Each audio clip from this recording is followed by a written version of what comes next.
नमस्कार, कार्यक्रम नए विचार में आपका स्वागत है। मैं नवीन राजवाल मोटिवेशनल कहानियों के साथ एक बार फिर हाजिर। एक दिव्यांग राजा की कहानी। यह एक कहानी एक दिव्यांग राजा की जिसके राज्य में कोई भी परेशानी या समस्या नहीं थी। सभी लोग उस राजा से बहुत खुश थे और ऊपर वाले से धन्यवाद करते थे कि इतने अच्छे राजा को उनकी ज़िंदगी में भेजा है। वह राजा दिव्यांग था, उसकी एक आँख नहीं और एक पैर नहीं था, लेकिन फिर भी राजा को इस बात का कोई मलाल नहीं था। एक दिन राजा अपने महल के गलियारे में घूमते हुए अपने पूर्वजों की लगी तस्वीर को देख रहे थे और सोच रहे थे कि मेरे पिताजी इतने शूरवीर थे, उनके पिताजी इतने शूरवीर थे, हमें इतने शूरवीर खानदान में जन्म लेने का मौका मिला। यह ऊपर वाले का धन्यवाद। राजा ने सभी चित्र को देखते हुए आखिरी चित्र तक पहुंचा और फिर उस खाली जगह को देखा तो वह चिंता में पड़ गया, क्योंकि उसे मालूम था कि अब यहाँ जो तस्वीर लगेगी वह उसी की लगेगी। लेकिन राजा को इस बात की चिंता नहीं थी, क्योंकि वह मर जाएगा। चिंता इस बात की थी कि वहाँ जो पेंटिंग लगेगी वह कैसे लगेगी, क्योंकि राजा का एक आँख एक पैर ना होने की वजह से वह चिंता में पड़ गया और सोचने लगा कि इस गलियारे में इतने शानदार पेंटिंग लगी है, लेकिन मेरी एक आँख और एक पैर ना होने की वजह से मेरी तस्वीर सबसे खराब लगेगी और सबसे भद्दी दिखेगी। राजा ने सोचा कि मेरे मरने के बाद पता नहीं कैसी पेंटिंग बनेगी, क्यों ना मैं अपने जीते जी ही एक शानदार पेंटिंग बनवा लूँ, ताकि मुझे ये सुकून मिल जाए कि मेरी यहाँ अच्छी पेंटिंग लगेगी।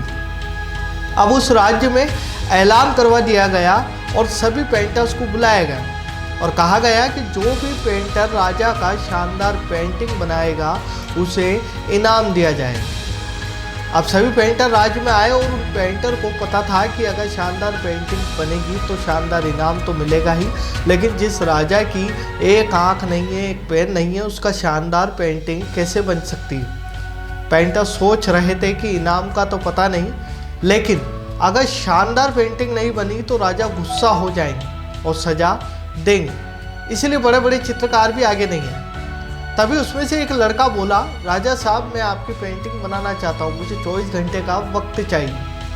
अब सभी बड़े बड़े पेंटर हैरान हो गए कि लड़का क्या पेंटिंग बनाएगा। अगर राजा को पेंटिंग पसंद नहीं आई तो इसे राजा सजा जरूर देंगे। राजा ने बोला ठीक है, आप बनाकर लाइए। अगले दिन वह लड़का तस्वीर बनाकर लाने वाला था और दरबार पूरी तरह से भर चुका था। लोग दूर दूर से देखने के लिए आए थे कि वह लड़का कैसी पेंटिंग बनाकर लाएगा। अब लड़का उस राजा की पेंटिंग बनाकर लाया तो आश्चर्यचकित रह गए।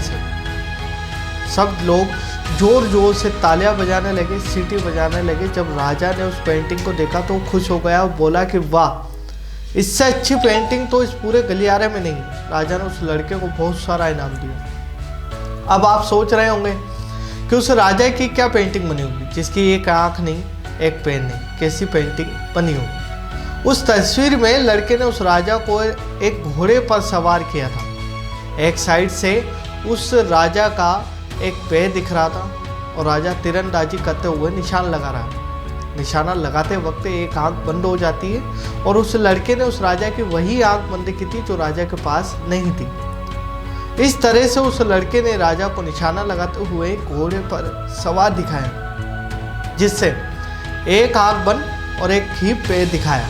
इतना शानदार पेंटिंग बनाई कि वह अब तक की सबसे सर्वश्रेष्ठ और अच्छी पेंटिंग थी।